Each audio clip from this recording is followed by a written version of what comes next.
Okay. ಭಾಳ ಮುಖ್ಯವಾಗಿ ಇವತ್ತು ಕಾವೇರಿ ಇಶ್ಯೂ ಪ್ರಾರಂಭ ಆಗಿದೆ.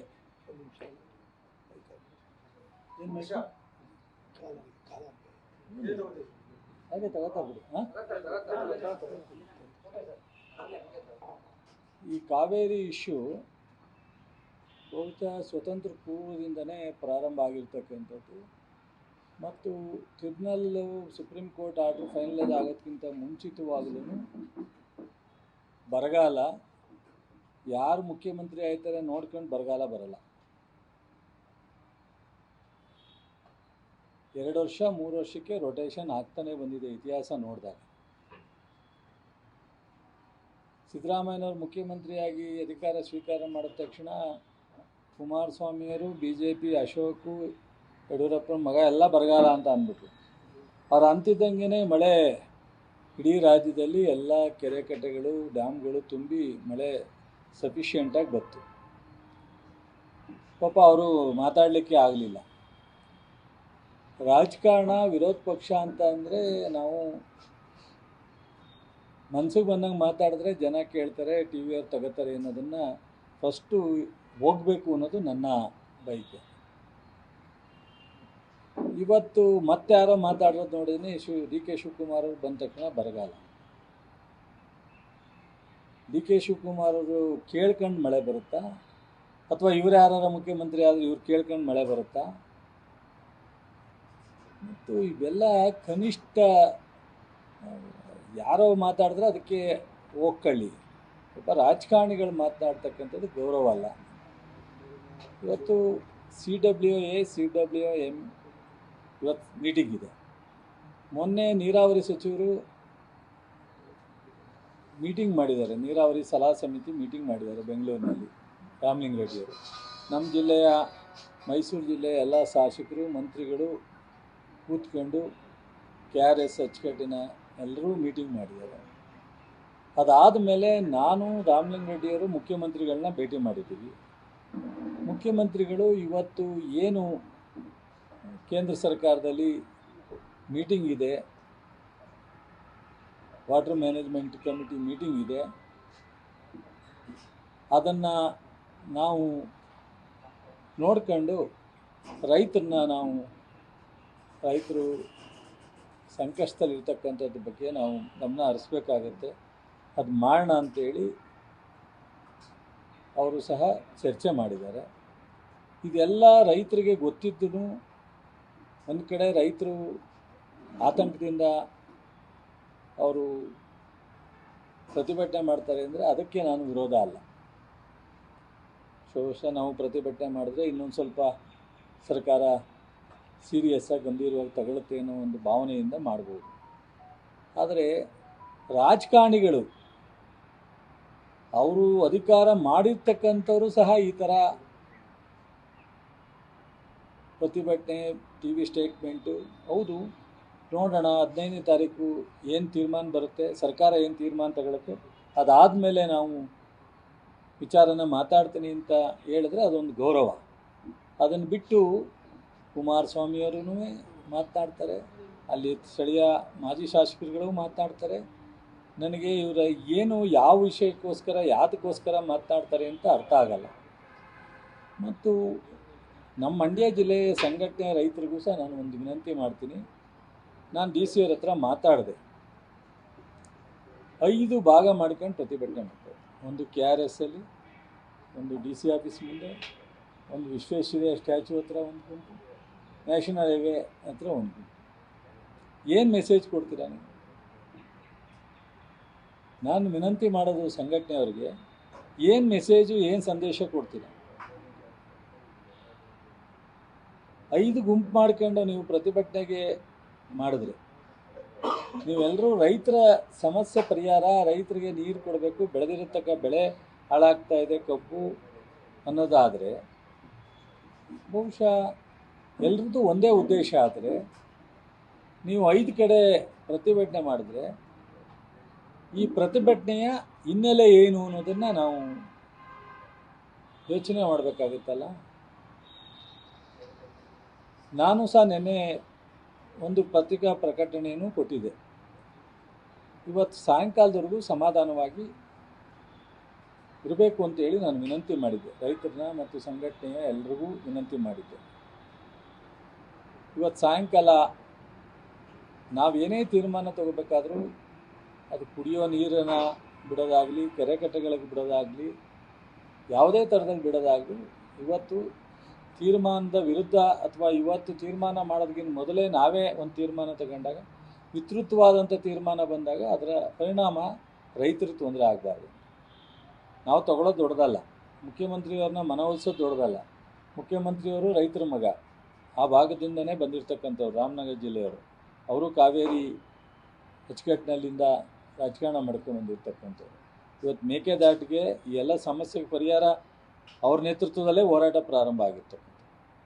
ಇವತ್ತು ಸುಪ್ರೀಂ ಕೋರ್ಟಲ್ಲಿ, ಇವತ್ತು ಕೇಂದ್ರ ಸರ್ಕಾರದ ಮುಂದೆ ನಾವು ಮೇಕೆದಾಟನ್ನು ಮಾಡಲೇಬೇಕು ಅಂತೇಳಿ 5 ನಿಮಿಷಕ್ಕೆ ಮಾಡ್ತೀನಿ ಅಂದವ್ರು ನಾನು ಮಾತಾಡೇ ಇಲ್ಲ ಅಂತ ಅಂದದ್ದನ್ನು ನೋಡಿದ್ದೀರಾ ನೀವು.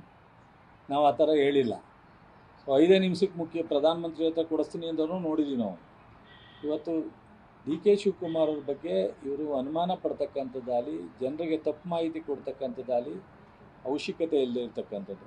ಜನರಿಗೆ ಗೊತ್ತಿದೆ ಡಿ ಕೆ ಶಿವಕುಮಾರ್ ಅವರು ಮುಖ್ಯಮಂತ್ರಿಯಾಗಿ ಏನೆಲ್ಲ ಮಾಡ್ಬೋದು, ಏನು ತೀರ್ಮಾನವನ್ನು ತಗೋಬೋದು ಅಂತ. ನಮ್ಮಲ್ಲಿ ಸಿದ್ದರಾಮಯ್ಯನವರು ಸಹ ಅದೇ ರೀತಿ ಮುಖ್ಯಮಂತ್ರಿಯಾಗಿ ಅವರ ಎಲ್ಲ ಕಾಲದಲ್ಲೂ ಸಹ ರೈತರ ಪರವಾದಂಥ ಯೋಜನೆಗಳನ್ನ, ರೈತರ ಪರವಾದಂಥ ತೀರ್ಮಾನಗಳನ್ನ ತಗೊಂಬಂದಿದೆ. ಅವತ್ತು ಇವರು ಸಹ ಡೆಪ್ಟಿ CM ಆಗಿ ಸಂಪೂರ್ಣವಾಗಿ ಒಟ್ಟಿಗೆ ಇಬ್ಬರೂ ಮಾಡ್ಕೊಂಡಿದ್ದಾರೆ. ಇವತ್ತು ಮುಖ್ಯಮಂತ್ರಿಯಾಗಿ ಸಿದ್ದರಾಮಯ್ಯನವರು, ಡಿ ಕೆ ಶಿವಕುಮಾರ್ ಅವರು ವ್ಯತ್ಯಾಸ ಇಲ್ಲದಲೇ ಇವತ್ತು ಕಾಂಗ್ರೆಸ್ ಸರ್ಕಾರವನ್ನು ಈ ರಾಜ್ಯದ ಅಭಿವೃದ್ಧಿಗೆ, ರಾಜ್ಯದ ಸಮಸ್ಯೆಗೆ ಪರಿಹಾರ ಹುಡ್ಕೊಂಡು ಮಾಡ್ತಾ ಇರ್ತಕ್ಕಂಥದ್ದು ನೋಡಿದ್ದೀವಿ. ಬಹುಶಃ ಇವತ್ತು ಸಾಯಂಕಾಲ ನಾನು ಈಗಲೂ ವಿನಂತಿ ಮಾಡ್ತೀನಿ, ಪ್ರತಿಭಟನೆ ಮಾಡ್ತಾ ಇರ್ತಕ್ಕಂಥ ರೈತರಿಗೆ ತಮ್ಮ ಮೂಲಕ ಯಾವುದೇ ಪ್ರತಿಭಟನೆ ಮಾಡೋ ಅವಶ್ಯಕತೆ ಇಲ್ಲ. ಏನೇ ನಿಮ್ಗೆ ಅನಿಸಿದ್ರೂ ಮುಖ್ಯಮಂತ್ರಿಗಳನ್ನ, ನಿಮ್ಮ ಕ್ಷೇತ್ರ ಶಾಸಕರಿದ್ದಾರೆ ಸಂಪರ್ಕ ಮಾಡ್ಬೋದು, ನೀರಾವರಿ ಸಚಿವರಿದ್ದಾರೆ ಸಂಪರ್ಕ ಮಾಡ್ಬೋದು, ಮುಖ್ಯಮಂತ್ರಿಗಳಿದ್ದಾರೆ ಸಂಪರ್ಕ ಮಾಡ್ಬೋದು. ಪ್ರತಿಭಟನೆ ಅವಶ್ಯಕತೆ ಇಲ್ಲ. ನಿಮ್ಮೆಲ್ಲ ಒಂದು ಆತಂಕ ಇದೆ, ಅದಕ್ಕೆ ಪರಿಹಾರವನ್ನು ಖಂಡಿತ ಮುಖ್ಯಮಂತ್ರಿಯವರು, ನೀರಾವರಿ ಸಚಿವರು ಕೊಡಲಿಕ್ಕೆ ಸಹಮತವನ್ನು ವ್ಯಕ್ತಪಡಿಸ್ತಾ ಇದ್ದಾರೆ. ಎಲ್ಲರೂ ಸಹ ನಾವು ಜಿಲ್ಲೆಯ ಮತ್ತು ಕಾವೇರಿ ಅಚ್ಚುಕಟ್ಟಿನ ರೈತರ ಸಮಸ್ಯೆಗೆ ನಾವು ಖಂಡಿತ 100ಕ್ಕೆ 100 ಸ್ಪಂದಿಸ್ತಕ್ಕಂಥದ್ದಕ್ಕೆ ನಮ್ಮ ಸರ್ಕಾರ, ಇವತ್ತಿನ ಮುಖ್ಯಮಂತ್ರಿ, ನೀರಾವರಿ ಸಚಿವರು 100ಕ್ಕೆ 100 ಸಹ ಅದರ ಪರವಾಗಿದ್ದಾರೆ. ಇದನ್ನು ತಾವೆಲ್ಲರೂ ರೈತರು ಮನಗಂಡು, ಸೊ ಈ ಪ್ರತಿಭಟನೆ ನಾವು ಬೇರೆ ರೂಪಕ್ಕೆ, ಕಾನೂನಿನ ತೊಡಕಿಗೆ ಆಗಬಾರ್ದು. ಇದೆಲ್ಲವೂ ಸಹ ನಾವು ಮಾಡಿ, ನೀವು ಯಾವುದೇ ಚರ್ಚೆ ಮಾಡಿ ಅದು ರೈತರಿಗೆ ತೊಂದರೆ ಆಗದೇ ರೀತಿಯಲ್ಲಿ ಆಗಬೇಕು ಅನ್ನೋದು ನಾನು ಕಾವೇರಿ ಅಚ್ಚುಕಟ್ಟಿನ, ಅದು ಮಂಡ್ಯ ಜಿಲ್ಲೆಯ ಎಲ್ಲ ಹೋರಾಟಗಳಿಗೆ ವಿನಂತಿ ಮಾಡ್ತೀನಿ. ಮತ್ತು ನಾವು ಇವತ್ತು ಸಾಯಂಕಾಲ ಆ ತೀರ್ಮಾನ ಬತ್ತಿದಂಗೆ ಮುಖ್ಯಮಂತ್ರಿಯವ್ರನ್ನ ಭೇಟಿ ಮಾಡಿ ನೀರಾವರಿ ಸಚಿವರು ನಾವು ಒಂದು ತೀರ್ಮಾನವನ್ನು ತಗೋತೀವಿ. ಸೊ ಅದು ಒಂದು ಭಾಗ. ಎರಡನೇದು, ಇವತ್ತು ಮಾನ್ಯ ಮಾಜಿ ಪ್ರಧಾನಿಗಳು ನೆನ್ನೆ ಪ್ರೆಸ್ ಮೀಟ್ ಮಾಡಿ ಹೇಳಿದ್ದಾರೆ. ನಾನು ಅಂದ್ಕೊಂಡಿದ್ದೆ ಬಹುಶಃ ರೇವಣ್ಣವ್ರು ಅಪ್ರಿಷಿಯೇಟ್ ಮಾಡ್ದಂಗೆ ನಮ್ಮ ಮಾಜಿ ಪ್ರಧಾನಿಗಳು ಸಹ ಮುಖ್ಯಮಂತ್ರಿಗಳ ಕೆಲಸ ಅಥವಾ ಮುಖ್ಯಮಂತ್ರಿಗಳಿಗೆ ಒಂದು ಒಳ್ಳೆಯ ಅಭಿಪ್ರಾಯವನ್ನು ಹೇಳ್ತಾರೆ ಅಂತ ನೋಡ್ತಿದ್ದೆ. ಯಾವತ್ತೂ ಟಿ ವಿಲಿ ಬರಲೇ ಇಲ್ಲ. ರೇವಣ್ಣವರೆಲ್ಲೋ ಪಾಪ ನಮ್ಮ ಸಮಾಜದವರು ಒಬ್ಬರು ಆಗವ್ರೆ, ಭಾಳ ಖುಷಿ, ಒಳ್ಳೆಯದಾಗಲಿ, ಒಳ್ಳೆ ಕೆಲಸ ಮಾಡಲಿ ಈ ಒಂದು ಅವಧಿನಲ್ಲಿ ಅಂತ ಹೇಳಿದರು. ಬಹುಶಃ ಅದೇ ಥರ ದೇವೇಗೌಡರು ಹೇಳ್ತಾರೆ ಅಂತಿದ್ದೆ. ದೇವೇಗೌಡರ ಬಗ್ಗೆ ನಮ್ಗೆ ಅಪಾರವಾದಂಥ ಗೌರವ ಇದೆ. ನಾನು ಪ್ರತಿಭಟನೆ ಮಾಡ್ತೀನಿ ವಿಧಾನಸೌಧ ಮುಂದೆ ಅಂತ ಹೇಳಿದ್ದಾರೆ. ಅದು ಯಾಕೋ ನೀಟ್ ಎಕ್ಸಾಮ್ನಲ್ಲಿ ಇಡೀ ರಾಷ್ಟ್ರದ ಮಕ್ಕಳೆಲ್ಲ ಅನ್ಯಾಯ ಆಯಿತು, ಎಷ್ಟೋ ಜನ ಆತ್ಮಹತ್ಯೆ ಮಾಡ್ಕೊಂಡ್ರು, ಒಂದು ದಿವಸನೂ ಮಾತಾಡಲೇ ಇಲ್ಲ ದೇವೇಗೌಡರು. ಅವರೇನು ರಾಜ್ಯಕ್ಕೆ ಸೀಮಿತವಾದ ನಾಯಕರಲ್ಲ, ಈ ರಾಷ್ಟ್ರದ ನಾಯಕರು, ಮಾಜಿ ಪ್ರಧಾನಿಗಳು. ಎಷ್ಟೋ ಜನ ಕಾಮೆಂಟ್ ಮಾಡಿದ್ರು, ನೀಟ್ ಎಕ್ಸಾಮು ಕೇಂದ್ರ ಸರ್ಕಾರದ ಜವಾಬ್ದಾರಿ, ಯಾಕೆ ಹಿಂಗೆ ಮಾಡಿದ್ರು ಅಂತ. ಒಂದು ದಿವಸನೂ ಒಂದು ಸ್ಟೇಟ್ಮೆಂಟು ಮಾಡಲಿಲ್ಲ. ಇವತ್ತು ದೇವೇಗೌಡರು ಸಾಹೇಬರು ಡಿ ಕೆ ಶಿವಕುಮಾರ್ ವಿರುದ್ಧ ಪ್ರತಿಭಟನೆ ಮಾಡೋಕ್ಕೆ ನಿಂತಿದ್ದಾರೆ. ದೇವನಹಳ್ಳಿ ಹತ್ರ ರೈತರು, ಇಡೀ ರಾಜ್ಯದ ರೈತರೆಲ್ಲ ಹೋರಾಟ ಮಾಡಿದ್ರು. ಅವತ್ತು ಇವ್ರು ಹೋಗಲೇ ಇಲ್ಲ. ಅವತ್ತು ಹೋರಾಟ ಮಾಡಿದಾಗ ಸಿದ್ದರಾಮಯ್ಯನವರು ಮುಖ್ಯಮಂತ್ರಿಯಾಗಿ ಹೋರಾಟ ಮಾಡೋ ಪ್ಲೇಸ್ಗೆ ಹೋಗಿ ತೀರ್ಮಾನ ಮಾಡಲಿಲ್ಲ. ವಿಧಾನಸೌಧದಲ್ಲಿ ಮೀಟಿಂಗ್ ಕರೆದು ಯಾರು ಹೋರಾಟ ಮಾಡ್ತಿದ್ದಾರೆ ರೈತರು ಬಂದು, ಆ ರೈತರ ಪರವಾಗಿ ಯಾರಿದ್ದಾರೆ ಅವರೆಲ್ಲ ಬಂದು ಅಲ್ಲಿ ತೀರ್ಮಾನ ತಗೊಂಡಿತ್ತು. ಇವ್ರ ಮಗ ಮಾಜಿ ಮುಖ್ಯಮಂತ್ರಿ ಹೇಳ್ತಾರೆ ಪ್ರತಿಭಟನಾ ಸ್ಥಳಕ್ಕೆ ಕುಸ್ತಿ ಆಡಕ್ಕೆ ಕರೀತಾರೆ. ಇದೇನು ಕುಸ್ತಿ ಆಡೋ ಸ್ಥಳನ? ಮಾಜಿ ಮುಖ್ಯಮಂತ್ರಿ ಹಾಲಿ ಮುಖ್ಯಮಂತ್ರಿ ಕುಸ್ತಿ ಆಡಕ್ಕೆ ಹೋಗ್ಬೇಕಾಗಿರುತ್ತೆ.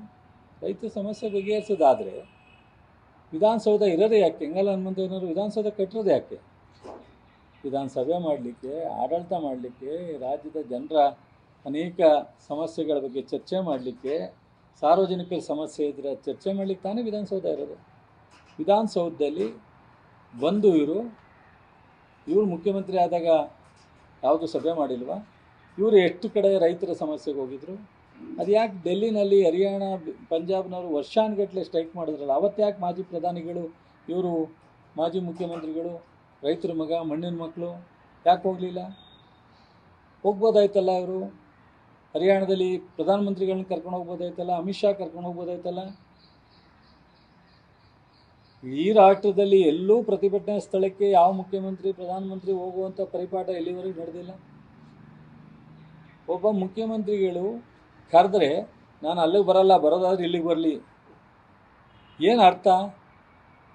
ಇವರಿಗೆ, ನಮ್ಮ ಅಶೋಕಿಗೆ ಅತ್ಯಂತ ನೋವಾಗಿದೆ. ನಾನು ಏನೋ ಒಂದು ಪದ ಉಪಯೋಗಿಸಿದಾಗ ಭಾಳ ಜನ ವಿರೋಧ ಮಾಡೋದು, ಇಂಥ ಪದ ಉಪಯೋಗಿಸ್ಬಾರ್ದಾಯ್ತು ಅಂತ. ನೋಡಿ, ಇವತ್ತು ಜನಕ್ಕೆ ಗೊತ್ತಾಗ್ತಾ ಇದೆ ಆ ಪದ ಉಪಯೋಗಿಸಿದ್ದು ಇವರು ಹೊಟ್ಟೆ ಉರಿಗೋಸ್ಕರನೇ ಸತ್ಯ ಅಂತ. ಇವತ್ತು ಒಬ್ಬ ಹೋರಾಟಗಾರರು ಕಷ್ಟಪಟ್ಟು ಸಂಘಟನೆಯಲ್ಲಿ ತೊಡಗಿಸ್ಕೊಂಡು ಇವತ್ತು ಮುಖ್ಯಮಂತ್ರಿ ಆಗಿದ್ದಾರೆ. ಅಂಥವ್ರ ಬಗ್ಗೆ ಇಷ್ಟೊಂದು ಇವರಿಗೆ ಅಶೋಕ್ಗೆ ಮಾತಾಡ್ತಾ 150 ಕೋಟಿ ಬಗ್ಗೆ ಮಾತಾಡ್ತಾರಲ್ಲ ಅಶೋಕ್. ಒಬ್ಬರು ಡಿಫ್ಯಾಕ್ಟೋ ಚೀಫ್ ಮಿನಿಸ್ಟರ್ ಇದ್ದಂಗೆ, ವಿರೋಧ ಪಕ್ಷ ನಾಯಕರು ಅಂದರೆ ಎಷ್ಟು ಬೆಲೆ ಇದೆ. ಸ್ವತಂತ್ರ ಬಂದ ಮೇಲೆ ಇಲ್ಲಿವರೆಗೆ ಎಂತೆಂಥವ್ರು ವಿರೋಧ ಪಕ್ಷ ನಾಯಕರಾಗಿದ್ದಾರೆ. ದೇವೇಗೌಡರು ಆಗಿದ್ದರು, ಖರ್ಗೆಯವರಿದ್ದರು, ಯಡಿಯೂರಪ್ಪನವರಿದ್ದರು. ನಿಮ್ಮ ಬಾಯಿಗೆ ಬೀಗ ಹಾಕಿಳದೇ ಇದ್ದರೆ ನಿಮಗೆ ಗೌರವ ಬರಲ್ಲ. ಅಶೋಕ್ ಅವರೇ, ಯಾರು ಒಳ್ಳೆ ಮಾರ್ಗದರ್ಶನ ತಗೊಳ್ಳಿ ಯಾರಿಂದಾರ. ಬಾಯಿಗೆ ಏನು ಬರುತ್ತೆ ಅದು ಮಾತಾಡಬೇಡ್ರಿ ಅಶೋಕ್. ಒಬ್ಬ ಉಪಮುಖ್ಯಮಂತ್ರಿ ಆಗಿದ್ದವರು, ರೆವಿನ್ಯೂ ಮಿನಿಸ್ಟರ್ ಆಗಿದ್ದವರು. ನಿಮ್ಮ ಯತ್ನಾಳ್ ಹೇಳಿದರು ಯಡಿಯೂರಪ್ಪನವ್ರು ಪೇಮೆಂಟ್ ಮುಖ್ಯಮಂತ್ರಿ ಅಂತ. ನಿಮ್ಮದೇ ಪಕ್ಷದವರು, ಅದೇ ಚಾಲ ನಿಮಗೆ? ನೀವೆಲ್ಲ ದುಡ್ಡು ಕೊಟ್ಟು ಉಪಮುಖ್ಯಮಂತ್ರಿ ಆಗಿದ್ರಾ? ದುಡ್ಡು ಕೊಟ್ಟು ಮಂತ್ರಿ ಆಗಿದ್ರಾ? ದುಡ್ಡು ಕೊಟ್ಟು ಮಂತ್ರಿ ಆಗ್ತಾರೆ ಅಂತ ಅನ್ನೋದು ಕಾಂಗ್ರೆಸ್ ಸಂಸ್ಕಾರ ಅಲ್ಲ, ಕಾಂಗ್ರೆಸ್ ಸಂಸ್ಕೃತಿ ಅಲ್ಲ. ಬಿ ಜೆ ಪಿಲಿ ಏನಾರು ಇರ್ಬೋದು. ನಿಮ್ಮವರೇ ಮಾತನಾಡಿದ್ದನ್ನು ನೀವು ಕೇಳಿದ್ದೀರ. ಒಟ್ಟಾರೆ ನಾನು ಅಂದ್ಕೊಂಡಿದ್ದು ಒಂದು ಕಡೆ ಅಶೋಕು, ಒಂದು ಕಡೆ ಕುಮಾರಸ್ವಾಮಿಯವರಿಗೆ ಡಿ ಕೆ ಶಿವಕುಮಾರ್ ಮುಖ್ಯಮಂತ್ರಿ ಆಗಿರೋದನ್ನ ಸಹಿಸ್ತಲೇ ಅವತ್ತಿಂದ ಇವತ್ತವರೆಗೂ ಪ್ರತಿ ದಿವಸ ತಗೊಂಡ್ರೆ ಒಂದು ದಿವಸ ಒಳ್ಳೆಯ ಮಾತನ್ನು ಇಷ್ಟೆಲ್ಲ ಬೆಂಗಳೂರಿನಲ್ಲಿ ನಮ್ಮ ಕೃಷ್ಣ ಬೈರೇಗೌಡರು ಮೊನ್ನೆಯ ಮುಖ್ಯಮಂತ್ರಿಗಳು ಇಬ್ಬರು ಜಂಟಿಯಾಗಿ ಬೆಂಗಳೂರಿನಲ್ಲಿ ಅನೇಕ ಉತ್ತಮವಾದಂಥ ನಾಗರಿಕ ಪರವಾಗಿ ಕೆಲಸ ಮಾಡ್ತಾಯಿದ್ದಾರೆ. ಇವತ್ತು ರಾಜ್ಯದಲ್ಲಿ ಮಕ್ಕಳುಗಳಿಗೆ ಫ್ರೀ ಪಾಸಸ್ಸನ್ನು ಎಲ್ಲ ವಿದ್ಯಾರ್ಥಿಗಳಿಗೆ ಕೊಡ್ತಕ್ಕಂಥ ತೀರ್ಮಾನ ಮಾಡಿದ್ರು. ಅನೇಕ ಹೊಸ ಯೋಜನೆಗಳನ್ನ ಮತ್ತು ಕಾರ್ಯರೂಪಿಸಲಿಕ್ಕೆ ಮಾನ್ಯ ಮುಖ್ಯಮಂತ್ರಿಗಳು ಭಾಳ ಉತ್ಸುಕರಾಗಿ ಗುಲ್ಬರ್ಗ ವಿಭಾಗದಲ್ಲಿ ಅವರು ಮುಖ್ಯಮಂತ್ರಿ ಆದ ತಕ್ಷಣ ಒಂದು ರಿವ್ಯೂ ಮಾಡ್ಕೊಂಡ್ಬಂದಿದ್ದಾರೆ. ಬೆಳಗಾಂನಲ್ಲಿ ಒಂದು ರಿವ್ಯೂ ಮಾಡ್ಕೊಂಡ್ಬಂದಿದ್ದಾರೆ. ನಿರಂತರವಾಗಿ ಬೆಳಗ್ಗೆಯಿಂದ ಸಾಯಂಕಾಲದವರೆಗೂ ಕೆಲಸ ಮಾಡ್ತಾಯಿದ್ದಾರೆ. ಇದನ್ನು ಬಿಟ್ಟು ಇಷ್ಟೊಂದು ಅಸೂಯೆ ನಿಮಗೆ. ಒಕ್ಕಲಿಗರವರು ಒಬ್ಬರು ನಮ್ಮನ್ನು ಬಿಟ್ಟರೆ ಯಾರೂ ಆಗಬಾರ್ದು. ಹಿಂದೆ ಎಸ್.ಎಂ. ಕೃಷ್ಣ ಆದಾಗ ಸಹಿಸಲಿಲ್ಲ ನೀವು. ಎರಡನೇ ಸಲ ಎಸ್.ಎಂ. ಕೃಷ್ಣ ಅವ್ರಿಗೆ ಅವಕಾಶ ಸಿಕ್ಕಿದಾಗ ನೀವೇ ಬೆಂಬಲ ಕೊಟ್ಟು ಧರ್ಮಸಿಂಗ್ ಅವ್ರಿಗೆ ಮಾಡಿದ್ರಿ. ಎಸ್.ಎಂ. ಕೃಷ್ಣ ಅವ್ರನ್ನ ಅವಕಾಶ ಇದ್ದನ್ನು ತಪ್ಪಿಸಿದ್ರಿ. ಇವತ್ತಾಗಲೇ ಡಿ ಕೆ ಶಿವಕುಮಾರ್ ಆದದನ್ನು ಸಹಿಸ್ತಲೇ ಬೆಳಗ್ಗೆಯಿಂದ ಸಾಯಂಕಾಲದವರೆಗೂ ಅವ್ರ ಬಗ್ಗೆ ಲಘುವಾಗಿ ಮಾತನಾಡ್ತಕ್ಕಂಥದ್ದು ಎಷ್ಟರ ಮಟ್ಟಿಗೆ ನಿಮಗೆ ಗೌರವ, ಎಷ್ಟರ ಮಟ್ಟಿಗೆ ಸರಿ ಜನ ಮಾತನಾಡ್ತಾ ಇದ್ದಾರೆ. ನೆನ್ನೆ ನೋಡಿದೆ ದೇವೇಗೌಡರ ಪ್ರೆಸ್ ಮೀಟ್ನಲ್ಲಿ ಕೆಳಗಡೆ ಕಾಮೆಂಟ್ಸನ್ನು ನೋಡಿದೆ ನಾನು. ಯಾವ್ಯಾವ ರೀತಿ ಕಾಮೆಂಟ್ಸನ್ನು ಜನ, ಒಬ್ಬ ಸಾಮಾನ್ಯ ಜನ ಮಾಡ್ತಾರೆ ಅಂತ ಅನ್ನೋದನ್ನು ನೋಡಿದೆ. ನನಗೆ ಪರವಾಗಿಲ್ಲ, ನಮ್ಮ ನಾಡಿನ ಜನ, ಕನ್ನಡಿಗರು ಇದನ್ನು ಗಮನ ಹರಿಸಿದ್ದಾರೆ ಅಂತ ಅಂದೆ. ಅದನ್ನು ಒಂದು ಸ್ವಲ್ಪ ಕುಮಾರಸ್ವಾಮಿಯವರು, ಅಶೋಕರು ನೋಡಬೇಕು. ನಿನ್ನೆ ಅವರ ಸ್ಪೀಚ್ ಟೈಮ್ನಲ್ಲಿ ಜನ ಏನೇನು ರಿಯಾಕ್ಷನ್ ಕೊಟ್ಟಿದ್ದಾರೆ, ಸಾರ್ವಜನಿಕರು, ಸಾಮಾನ್ಯ ಜನ, ಅದನ್ನು ಒಂದು ಸ್ವಲ್ಪ ನೋಡಿದ್ರೆ ಬಹುಶಃ ಅವ್ರ ಬದಲಾವಣೆ ಆಗ್ಬೋದು ಇವರ ಒಂದು ಇದು.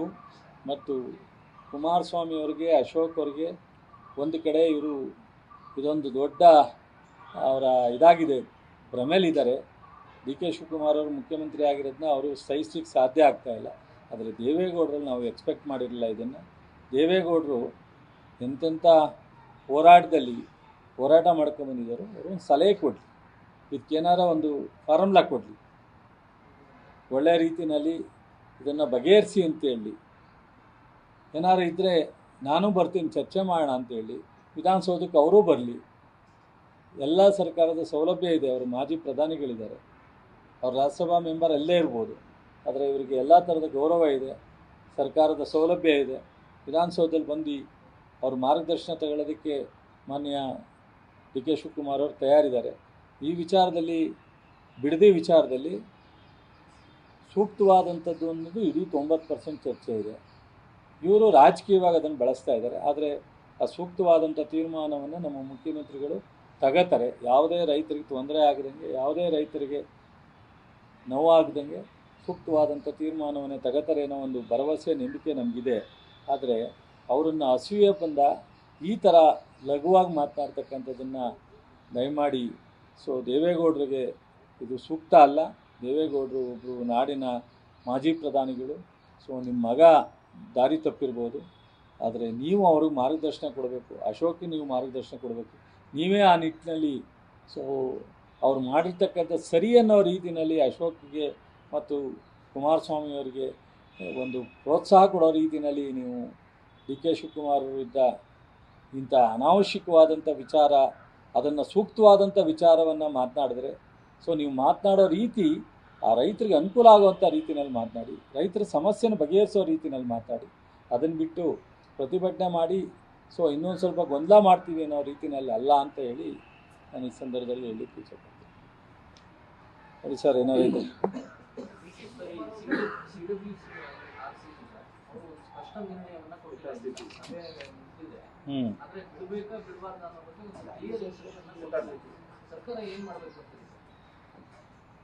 ಸಾಯಂಕಾಲದೊಳಗಡೆ ನೀರಾವರಿ ಸಚಿವರು, ಮುಖ್ಯಮಂತ್ರಿಗಳು ಮಾತನಾಡಿ ಒಂದು ಸೂಕ್ತವಾದ ತೀರ್ಮಾನ ತಗೋತಾರೆ. ಯಾಕೆಂದರೆ ನಾವು ಇದನ್ನು ನಿರೀಕ್ಷಣೆ ಮಾಡಿ ನಮ್ಮ ಅಧಿಕಾರಿಗಳು ಇಲ್ಲಿಯ ಪರಿಸ್ಥಿತಿನ ವಿವರಣೆ ಮಾಡಲಿಕ್ಕೆ ಸೂಚನೆ ಕೊಟ್ಟಿದ್ದರು. ನೀರಾವರಿ ಸಚಿವರು ಮತ್ತು ಮುಖ್ಯಮಂತ್ರಿಗಳು ನಮ್ಮ ಅಧಿಕಾರಿಗಳಿಗೆ. ಅಲ್ಲಿ ಏನು ಚರ್ಚೆ ನಡೆದಿದೆ ಅನ್ನೋದು ಔಟ್ಲುಕ್ ಬಂದಿದೆ. ಬಟ್ ಅಲ್ಲಿ ಇವ್ರು ಏನು ಪ್ರೆಸೆಂಟ್ ಮಾಡಿದ್ರು, ಅವ್ರು ಏನು ಅಲ್ಲಿ ಡಿಸ್ಕಸ್ ಮಾಡಿದ್ರು ಅನ್ನೋದು ಪೂರ್ತಿ ಮಾಹಿತಿ ಇಲ್ಲ. ಬಟ್ ಏನೇ ಮಾಹಿತಿ ಇರಲಿ, ಆದರೆ ರೈತರ ವಿಚಾರದಲ್ಲಿ ನಾವು ಪಾಸಿಟಿವ್ ಆಗಿ ನಾವು ಆಲೋಚನೆ ಮಾಡಬೇಕಾಗುತ್ತೆ. ಅದನ್ನು ಪಾಸಿಟಿವ್ ಆಗಿ ಆಲೋಚನೆ ಮಾಡಿದ್ದಾರೆ. ಬಟ್ ಸೂಕ್ತವಾದ ತೀರ್ಮಾನ ಸಾಯಂಕಾಲದವರೆಗೆ ತಗೋತಾರೆ. ಇಲ್ಲಿವರೆಗೆ ಯಾವುದೇ ನೋಡಿ, ಇಲ್ಲಿಂದನೂ ನಿಮ್ಗೆ ಗೊತ್ತಿದೆ, ಯಾರ್ಯಾರು ಮಾಜಿ ಮುಖ್ಯಮಂತ್ರಿಗಳಿದ್ದಾರೆ ಎಲ್ಲರ ಕಾಲದಲ್ಲೂ ಸುಪ್ರೀಂ ಕೋರ್ಟ್ ಆದೇಶವನ್ನು ಪಾಲನೆ ಮಾಡ್ಕೊಂಡು ಬಂದಿದ್ದಾರೆ. ನಾವು ಇಲ್ಲಿವರೆಗೆ ನೀರು ಬಿಟ್ಟಿಲ್ಲ. ನೀರು ಇಲ್ಲಿವರೆಗೆ ಬಿಡಬೇಕಾಗಿತ್ತು, ನಮಗೆ ಅಲೋಕೇಶನ್ ಪ್ರಕಾರ ನೀರು ಬಿಡಬೇಕಾಗಿತ್ತು. ಈಗ ನಮ್ಮಲ್ಲಿ ನೀರು ಕಡಿಮೆ ಇದೆ ಅಂತ ಬಿಟ್ಟಿಲ್ಲ. ಆದರೆ ಅವ್ರಿಗೂ ಮಾಹಿತಿ ಇರುತ್ತೆ, ಕಬಿನಿನಲ್ಲಿ ಎಷ್ಟಿದೆ, ಹಾರಂಗಿಲಿ ಎಷ್ಟಿದೆ, ಹೇಮಾವತಿಲಿ ಎಷ್ಟಿದೆ, KRS ಅಲ್ಲಿ ಎಷ್ಟಿದೆ ಅನ್ನೋದೆಲ್ಲ ಮಾಹಿತಿ ಕೇಂದ್ರ ಸರ್ಕಾರಕ್ಕೂ ಇದೆ, ಸುಪ್ರೀಂ ಕೋರ್ಟ್ಗೂ ಇದೆ ಮಾಹಿತಿ. ಅದನ್ನು ನಾನು ಇವತ್ತು ಓಪನ್ ಆಗಿ ಕೆಲವು ವಿಚಾರವನ್ನು ರಾಜ್ಯ ದೃಷ್ಟಿಯಿಂದ, ರೈತ ದೃಷ್ಟಿಯಿಂದ ಹೇಳಲಿಕ್ಕಾಗಲ್ಲ. ಆದರೆ ಸುಪ್ರೀಂ ಕೋರ್ಟ್ ಆದೇಶನ ನಾವು ಎಷ್ಟು ಮನ್ನಣೆ ಕೊಡಬೇಕೋ ಅದಕ್ಕಿಂತ ಹೆಚ್ಚಾಗಿ ರೈತರ ಆದೇಶನೂ ಸಹ ನಾವು ಮನ್ನಣೆ ಕೊಡಬೇಕಾಗುತ್ತೆ. ಇವತ್ತೇನು ರೈತರಿಗೆ ಡ್ಯಾಮ್ ತುಂಬುವಂಥ ಪರಿಸ್ಥಿತಿ ನಾವು ಅನುಮಾನನೂ ಪಡೋಂಗಿಲ್ಲ, ಭರವಸೆನೂ ಇಟ್ಕೊಳ್ಳೋಂಗಿಲ್ಲ. ಈ ತಿಂಗಳ ಎಂಡ್ ಅಥವಾ ನೆಕ್ಸ್ಟ್ ಮಂತಲ್ಲಿ ಇನ್ನೂ ಮಳೆ ಬರೋ ಅವಕಾಶ ಇದೆ. ಮೊನ್ನೆ ಬಂದಾಗ 10 ಅಡಿ ರೈಸ್ ಆಗಿದೆ. ಇವತ್ತು 93-94 ಇರಬೇಕು. ಇನ್ನೇ 92 ಇತ್ತು, ಇವತ್ತು 93 94ವರೆಗೆ 7-8 ಸಾವಿರ ಬರ್ತಾ ಇದೆ. ಅದರಿಂದ ಈ ಮಂತ್ ಎಂಡ್ಗೆ ಏನಾದರೂ ಒಂದು ಸ್ವಲ್ಪ ಮಳೆ ಬಂದರೆ ಸ್ವಲ್ಪ ಬರ್ಬೋದು, ಅವಾಗ ಬೆಳೆನೂ ಹಾಕ್ಬೋದು, ಎಲ್ಲವೂ ಹಾಕ್ಬೋದು. ಸೊ ಇನ್ನೂ ನಾವು ಕಾಯಬೇಕಾಗುತ್ತೆ, ಇವತ್ತೇ ನಾವು ನಿರ್ಧಾರ ಮಾಡಲಿಕ್ಕಾಗಲ್ಲ. ಆದರೆ ಈಗ ಏನು ಕಬ್ಬು ಒಣಗುವಂಥ ಪರಿಸ್ಥಿತಿ ಇದೆ ಮತ್ತು ಕೆಲವು ಕಡೆ ಕುಡಿಯೋ ನೀರಿಗೆ ತೊಂದರೆ ಇದೆ, ಅದನ್ನು ನಾವು ಗಮನದಲ್ಲಿ ಇಟ್ಕೊಂಡು ಇವತ್ತು ತೀರ್ಮಾನ ತಗೋತಾರೆ. ಮತ್ತೊಂದು ಏನಂದರೆ, ಕುಡಿಯೋ ನೀರು ಅಂದರೆ ಬೆಂಗಳೂರಿಗೆ ಮಾತ್ರ ಅಂತಲ್ಲ, ಇವತ್ತು KRS ಇಂದ ಇಡೀ ಮಂಡ್ಯ ಜಿಲ್ಲೆಯ 60-70% ಹಳ್ಳಿಗಳಿಗೆ ಈಗಾಗಲೇ ಮಂಡ್ಯ ಕಾವೇರಿ ನೀರು ಕೊಡ್ತಾ ಇದ್ವಿ. ಇನ್ನು ಉಳಿದಿರ್ತಕ್ಕಂಥವಕ್ಕೂ ಸಹ ಕಾವೇರಿ ನೀರನ್ನೇ ಕೊಡುವಂಥ ಯೋಜನೆಗಳು ನಡೀತಾ ಇದೆ. ಮತ್ತು ಮೈಸೂರು ಮತ್ತು ಬೆಂಗಳೂರಿಗೂ ಸಹ ತುಮಕೂರಿಗೂ ಕಾವೇರಿ ನೀರೇ ಕೊಡ್ತಾ ಇರ್ತಕ್ಕಂಥದ್ದು. ಅದರಿಂದ ಕಾವೇರಿ ಅಚ್ಚುಕಟ್ಟಿನಲ್ಲಿ ಬರ್ತಕ್ಕಂಥ ಎಲ್ಲ ನಗರ ಪ್ರದೇಶಗಳಲ್ಲಿ ಮತ್ತು ಎಲ್ಲ ಗ್ರಾಮಾಂತರ ಪ್ರದೇಶಗಳಲ್ಲೂ ಅನೇಕ ಹಳ್ಳಿಗಳಿಗೆ ಇವತ್ತು ಕುಡಿಯೋ ನೀರಿನ ಯೋಜನೆ ಚಾಲನೆ ಆಗಿದೆ. ಹಾಗಾಗಿ ಬಹುಶಃ ಕುಡಿಯೋ ನೀರು ಯಾವುದೋ ಬೆಂಗಳೂರು ಅಂತಲೇ ತಪ್ಪಾಗಿ ಮಾಹಿತಿಯನ್ನು ಮಾಡೋದು ಬೇಡ. ಇದನ್ನೆಲ್ಲ ಗಮನದಲ್ಲಿ ಇಟ್ಕೊಂಡು ಇವತ್ತು ಮುಖ್ಯಮಂತ್ರಿಯವರು ನಾನು ಭೇಟಿ ಮಾಡಬೇಕು ಅಂತಿದ್ದೀನಿ. ಸೊ ರಾಮಲಿಂಗ ರೆಡ್ಡಿಯವರು ಮಾತನಾಡಿ ಒಂಚೂರು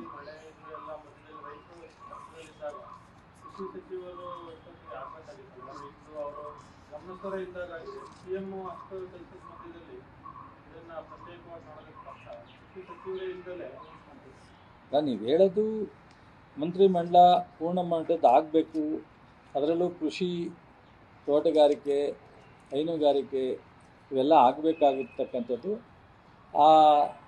ನಿಮಗೆ ಗೊತ್ತಿದೆ, ವಿಧಾನ ಪರಿಷತ್ ಎಲೆಕ್ಷನ್ ಅನಾವಶ್ಯಕವಾಗಿ ಸೃಷ್ಟಿಯಾಯಿತು. ಅದಾಗದೇ ಇದ್ದರೆ ಬಹುಶಃ ಮುಖ್ಯಮಂತ್ರಿಯವರು 3ನೇ ತಾರೀಕು ತೊಗೊಂಡ್ರು, 2ನೇ ಎಕ್ಸ್ಪೆನ್ಷನ್ನು 10ನೇ ತಾರೀಕು ಒಳಗಡೆ ಆಗ್ತಿತ್ತು. ಕರೆಕ್ಟ್ ಟೈಮ್ 23ರಲ್ಲಿ ಆದಂಗೆ. ಆ ಎಲೆಕ್ಷನ್ನು ಯಾರು ಬೇಕು ಅಂತ ಮಾಡಿದ್ರೋ, ಯಾಕೆ ಮಾಡಿದ್ರೋ ನಿಮಗೆ ಎಲ್ಲ ಗೊತ್ತಿದೆ. ಸೊ ಎಲೆಕ್ಷನ್ ಆಯಿತು, ಹಾಗಾಗಿ ಟೈಮ್ 20ನೇ ತಾರೀಕು ದಾಟ್ತು. ಅದಾದಮೇಲೆ ಬೇರೆ ಪಕ್ಷದಲ್ಲಿ ನಮ್ಮ ನಾಯಕರು ಇರಲಿಲ್ಲ, ಅದರಿಂದ ಸ್ವಲ್ಪ ಲೇಟ್ ಆಗಿದೆ. ಈಗ ಸದ್ಯದಲ್ಲೇ ಮೊನ್ನೆ ಮುಖ್ಯಮಂತ್ರಿಗಳು ನೆನ್ನೆ ಹೇಳಿದ್ದಾರೆ ನಿಮಗೆ, ಆದಷ್ಟು ಬೇಗ ಮಂತ್ರಿಮಂಡಲ ಎಕ್ಸ್ಪೆನ್ಷನ್ ಮಾಡ್ತೀವಿ ಅಂತ. ಅದರಿಂದ ಇನ್ನೇನು ಹೆಚ್ಚು ದಿವಸ ಉಳಿದಿಲ್ಲ, ಭಾಳ ಬೇಗ ಆಗುತ್ತೆ.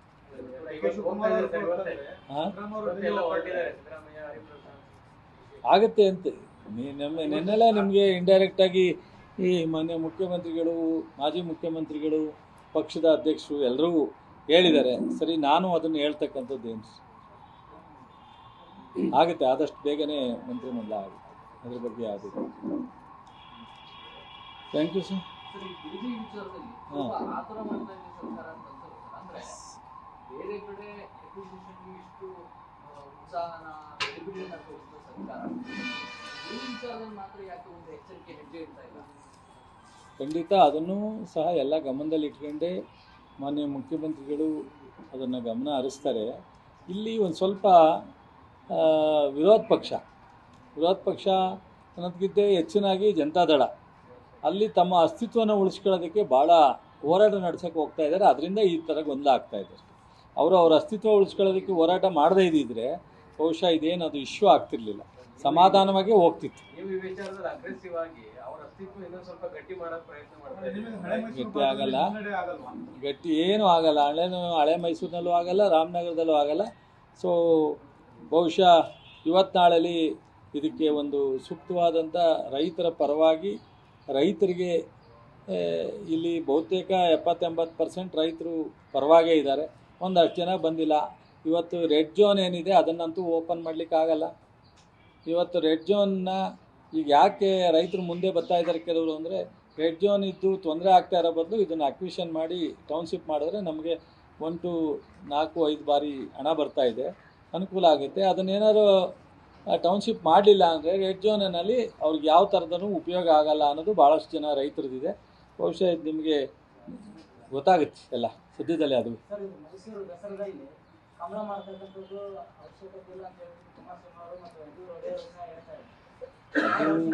ಅದು ನಾನು ಆ ಮೀಟಿಂಗ್ನಲ್ಲಿ ನಾನಿಲ್ಲ.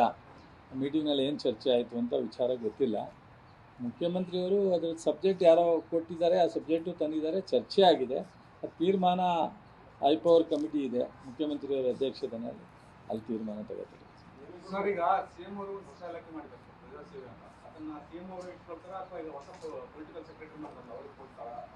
ಅವ್ರ ಡಿಸ್ಕ್ರಿಷನರಿ ಅಲ್ವಾ, ಅಲೋಕೇಶನ್ ಕೊಡೋದು ಅವ್ರ ಡಿಸ್ಕ್ರಿಷನರಿ ಅಲ್ವಾ, ಮುಖ್ಯಮಂತ್ರಿಗಳ ತೀರ್ಮಾನ ಅಲ್ಲ. ಅದನ್ನು ನಾವು ಯಾರು ಮಾತನಾಡ್ತಕ್ಕಂಥದ್ದಕ್ಕೆ ಸೂಕ್ತ ಅಲ್ವಲ್ಲ. ವರ್ಚಸ್ಸಲ್ಲ, ಅದು ಜವಾಬ್ದಾರಿ. ಬೇರೆಯವ್ರಿಗೆ ಕೊಡ್ತಾರೋ ಅವ್ರು ಇಟ್ಕೋತಾರೋ, ಬೇರೆಯವ್ರಿಗೆ ಕೊಟ್ಟರು ಅವರು ಅದನ್ನು ವಿಶೇಷವಾಗಿ ಗಮನ ಹರಿಸ್ಬೇಕಾಗತ್ತೆ. ಸೊ ಅದು ಭಾಳ ಒಂದು ಹೊಸ ತೀರ್ಮಾನವನ್ನು ತಗೊಂಡಿದ್ದಾರೆ. ಅದರಿಂದ ಜನಕ್ಕೆ ಅನುಕೂಲ ಆಗುತ್ತೆ ಅಂತ. ನಾವು ಹಿಂದೆ ಅನೇಕ ವಿಚಾರದಲ್ಲಿ ನಾವು ಕುಮಾರಸ್ವಾಮಿ ಅವರಿದ್ದಾಗ ವಾಸ್ತವ್ಯ ಮಾಡಿ ಪ್ರಾರಂಭ ಮಾಡಿದ್ದಾಗಲಿ, ಸಾರ್ವಜನಿಕರ ಭೇಟಿ ಆಗಲಿ, ಅದೆಲ್ಲ ಭಾಳ ದಿವಸ ನಡ್ಕೊಂಬತ್ತು ಹಾಗಾಗಿ ಸ್ಲೋ ಆಯಿತು ಅಷ್ಟೇ. ಬಟ್ ಇವರು ಮುಖ್ಯಮಂತ್ರಿಯಾಗಿ ಒಂದು ಹೊಸ ಇದನ್ನು ಜನರ ಸಮಸ್ಯೆಯನ್ನು ಅರ್ಥ ಮಾಡ್ಕೊಳ್ಳೋದಕ್ಕೆ ಒಂದು ತೀರ್ಮಾನ ತಗೊಂಡಿದ್ದಾರೆ. ಅದು ಬಹುಶಃ ಒಳ್ಳೆ ಹೆಜ್ಜೆ ಇಟ್ಟಿದ್ದಾರೆ. ಅದನ್ನು ಯಾವ ರೀತಿ ಕೊಡ್ತಾರೆ ಅಂತ ಈ ಎಕ್ಸ್ಪೆನ್ಷನ್ನು ಮುಗಿದು ಎಲ್ಲ ಫೈನಲ್ ತೀರ್ಮಾನ ತಗೊಂಡಾಗ ಗೊತ್ತಾಗುತ್ತೆ. ಜಿ ಚಂದ್ರಶೇಖರ್ ಅವರು ಮಾನ್ಯ ಡಿ ಕೆ ಶಿವಕುಮಾರ್ ಅವರು ಅಧ್ಯಕ್ಷ ಆಗಿದ್ದಾಗ ಅಡ್ಮಿನಿ ಕಾರ್ಯಾಧ್ಯಕ್ಷರಾಗಿ ಭಾಳ ಒಳ್ಳೆಯ ಸಂಘಟನೆಯಲ್ಲಿ ಪಕ್ಷದ ಹಿಂದೆ ಪರಮೇಶ್ವರ್ ಅಧ್ಯಕ್ಷ ಆಗಿದ್ದಾಗಲೂ ಸಹ ರಾಹುಲ್ ಗಾಂಧಿಯವರ ಕಾರ್ಯಕ್ರಮಗಳಾಗಿರ್ಬೋದು, ಸೊ ಭಾರತ್ ಜೋಡೋ ವಿಚಾರ ಬಂದಾಗ ತುಂಬ ಇನ್ವಾಲ್ವ್ ಆಗಿ ಕೆಲಸ ಮಾಡಿದ್ದಾರೆ. ಅದಕ್ಕೋಸ್ಕರನೇ ಅವರು 2ನೇ ಬಾರಿ ರಾಜ್ಯಸಭೆಗೆ ಮುಂದುವರಿಸೋದಕ್ಕೆ ನಮ್ಮ AICC ನಮ್ಮ ರಾಜ್ಯದ ಮುಖಂಡರೆಲ್ಲ ತೀರ್ಮಾನ ಮಾಡಿದ್ದಾರೆ.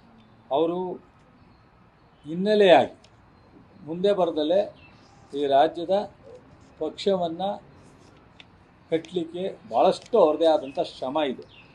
ಯಾರು ಅಧ್ಯಕ್ಷರಿದ್ದರು ಹಿಂದೆ ಪರಮೇಶ್ವರ್ ಜೊತೆಲಿ ಕೆಲಸ ಮಾಡಿದ್ದಾರೆ, ಡಿ ಕೆ ಶಿವಕುಮಾರ್ ಅವ್ರ ಜೊತೆಲಿ ಕೆಲಸ ಮಾಡಿದ್ದಾರೆ. ತುಂಬ ನಮ್ಮ ಸಿದ್ದರಾಮಯ್ಯನವರೇ ಮೊನ್ನೆ ಯಾವುದೋ ಸಂದರ್ಭದಲ್ಲಿ ಅವ್ರನ್ನ ಅಪ್ರಿಷಿಯೇಟ್ ಮಾಡಿದ್ದಾರೆ. ಹಾಗಾಗಿ ಬಹುಶಃ ಅವರ ಒಂದು ಕಮಿಟ್ಮೆಂಟು ಸರ್ಕಾರದಲ್ಲೂ ಸ್ವಲ್ಪ ಉಪಯೋಗ ಆಗಲಿ ಅಂತೇಳಿ ಪ್ರಧಾನ ಸಲಹೆಗಾರರಾಗಿ ನಮ್ಮ ಮುಖ್ಯಮಂತ್ರಿಗಳು ಮಾಡಿದ್ದಾರೆ. ನಾನು ನಿಜವಾಗ್ಲೂ ಹಾರ್ಟ್ಲಿ ಸೊ ಅವರಿಗೆ ಕಂಗ್ರ್ಯಾಚುಲೇಷನ್ ಹೇಳೋದಕ್ಕಿಂತ ಮೊದಲಾಗಿ ಮಾನ್ಯ ಮುಖ್ಯಮಂತ್ರಿಗಳಿಗೆ ಅಭಿನಂದನೆ ಸಲ್ಲಿಸ್ತೀನಿ. ಇಂಥವರು ಯಾವುದೇ ಸರ್ಕಾರ ಒಳ್ಳೆಯ ಆಡಳಿತ ಕೊಡುತ್ತೆ ಅಂದಾಗ ಮುಖ್ಯಮಂತ್ರಿ ಸೆಕ್ರೆಟ್ರಿಯೇಟು ಭಾಳ ಮುಖ್ಯ ಆಗುತ್ತೆ. ಕ್ಯಾಬಿನೆಟ್ ಎಷ್ಟು ಮುಖ್ಯನೋ ಮುಖ್ಯಮಂತ್ರಿ ಸೆಕ್ರೆಟ್ರಿಯೇಟು ಅಷ್ಟೇ ಮುಖ್ಯ ಆಗುತ್ತೆ.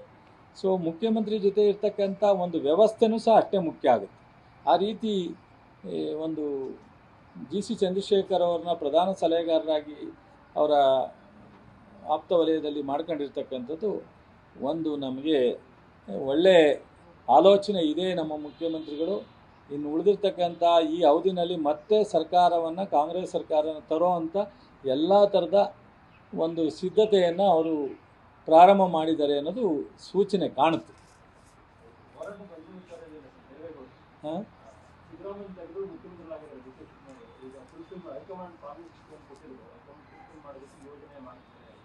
ಅಯ್ಯೋ ಸ್ವಾಮಿ, ನಾನು ಹೇಳಿದೆ ದೇವೇಗೌಡರ ಬಗ್ಗೆ ನಮಗೆ ಭಾಳ ಅಪಾರವಾದ ಗೌರವ ಇದೆ, ಮುಖ್ಯಮಂತ್ರಿಗಳಿಗೆ ನಮಗೆಲ್ಲ ಬೇಡ. ಅವರು ಈ ಇಳಿ ವಯಸ್ಸಿನಲ್ಲಿ ಅವರು ಒಳ್ಳೆಯ ಸಲಹೆ ಕೊಡಲಿ ತಗೋತೀವಿ, ಮಾರ್ಗದರ್ಶನ ಕೊಡಲಿ ತಗೋತೀವಿ. ಈ ಥರದ ಅಶೋಕ್ಗೂ HD ಕುಮಾರಸ್ವಾಮಿಗೂ ಅಸ್ತ್ರ ಆಗೋದು ಬೇಡ ಅಂಥೇಳಿ ನಾನು ಅನ್ಕೋತೀನಿ. ಸೊ ಅವ್ರು ಏನಾದ್ರು ಸಲಹೆ ಕೊಡೋದಾದ್ರೆ ಖಂಡಿತ ನಾವು ಆ ಸಲಹೆಯನ್ನು ಭಾಳ ಗಂಭೀರವಾಗಿ ತಗೊಂಡು ಕೆಲಸ ಮಾಡಲಿಕ್ಕೆ ಹಿನ್ನೆಲೆ ಮಾಡ್ತೀವಿ. ಸೊ ನಾವು ಡಿ ಕೆ ಶಿವಕುಮಾರ್ ಅವರು ಯಾವ ರೀತಿ ಈಗ ಒಂದು ತಿಂಗಳಲ್ಲಿ ಮಾಡಿದ್ದಾರೆ ನಿಮಗೂ ಗೊತ್ತಿದೆ, ವಿರೋಧ ಪಕ್ಷದವ್ರಿಗೆ ಗೊತ್ತಿದೆ. ಏನೇ ವಿರೋಧ ಪಕ್ಷದವ್ರು ಭಾಳ ಕಡೆ ಚರ್ಚೆ ಮಾಡಿದ್ದಾರೆ, ಅದು ನನ್ನ ಕಿವಿಗೆ ಬಿದ್ದಿದೆ. ಏನೆಲ್ಲ ನಾವೇನೇನೋ ಮಾಡಬೇಕು ಅಂತಿದ್ದೋ ಏನೂ ಸಿಗ್ತಾ ಇಲ್ವಲ್ಲಪ್ಪ ಅಂತ ಒದ್ದಾಡ್ತಿರೋದು ನಮ್ಗೆ ಗೊತ್ತಿದೆ. ಸೊ ನಮ್ಮ ಹೈಕಮಾಂಡು ಒಳ್ಳೆ ಆಡಳಿತ ಮಾಡಿ ಜನರಿಗೆ ಒಳ್ಳೆ ಆಡಳಿತ ಕೊಟ್ಟು ಗೌರವ ತರಬೇಕು ಅಂತ 5 ಗ್ಯಾರಂಟಿ ಕೊಟ್ಟು ಇವತ್ತು ಇಲ್ಲಿವರೆಗೆ ಆಡಳಿತ ನಡೆಸಲಿಕ್ಕೆ ಸಿದ್ದರಾಮಯ್ಯನವ್ರಿಗೆ ಅವಕಾಶ ಕೊಟ್ಟಿದ್ದರು. ಇವತ್ತು ಡಿ ಕೆ ಶಿವಕುಮಾರ್ ಕೊಟ್ಟಿದ್ದಾರೆ. ಡಿ ಕೆ ಶಿವಕುಮಾರ್ ಅವರು ಮಾಜಿ ಮುಖ್ಯಮಂತ್ರಿಗಳಾದಂಥ ಸಿದ್ದರಾಮಯ್ಯನವರು, ಇವತ್ತು ನಮ್ಮ ಹರಿಪ್ರಸಾದ್ ಅವರು 3 ಜನ ಮತ್ತೆ 28ಕ್ಕೆ ಮತ್ತೆ ಕಾಂಗ್ರೆಸ್ ಸರ್ಕಾರ ತರಲೋ ಅಂತ ಎಲ್ಲ ಥರದ ಸರ್ಕಾರವನ್ನು ಆಡಳಿತವನ್ನು ಮಾಡ್ತಾರೆ. ಅವ್ರು ಕೂಡ ಒಳ್ಳೆಯ ಸಲಹೆಯನ್ನು ತಗೊಳ್ಳೋಣ. ಬಟ್ ಅದು ಬಿಟ್ಟು ಹೊಟ್ಟೆ ಊರಿಗೆ ಮಾತಾಡೋದನ್ನ ನಾವೇನು ಮಾಡೋಕ್ಕಾಗಲ್ಲ.